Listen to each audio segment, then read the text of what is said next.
Minister, with the East2 forecast, it's true that it doesn't take into account certain projects which are in the works, including on capacity investment and the like. However, by this summer, there are reliability risks for the system.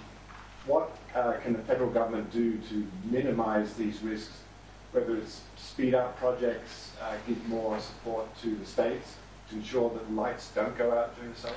So it's important, first I'll answer your question, but just by way of context, as Mr Westerman has said, this is not a prediction, it is a guide to where investment should go.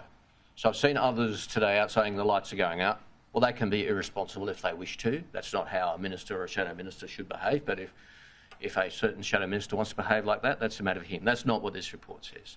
So, for example, just to be clear, the reliability standard at 0.02% of unserved energy is a very complicated formula, but so I can understand why people wouldn't be clear about what that means.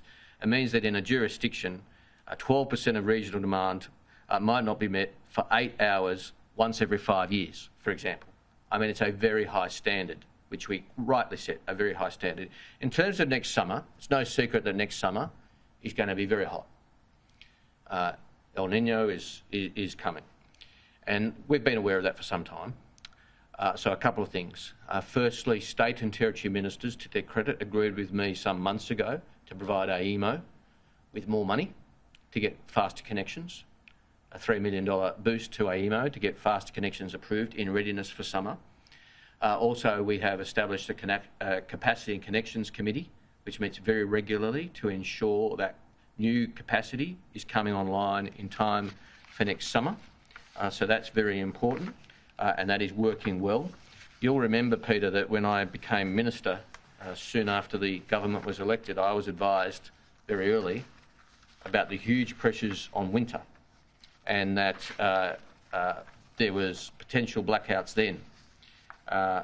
Clearly, nothing had been done to prepare for winter by the previous government. We, on the other hand, knowing that a hot summer is coming, working with the Bureau, working with AEMO, working with state and territory colleagues, have put in place very comprehensive summer readiness plans to give us the best opportunity. I do note that there is 3.4 gigawatts of generation online this summer that was not online last summer.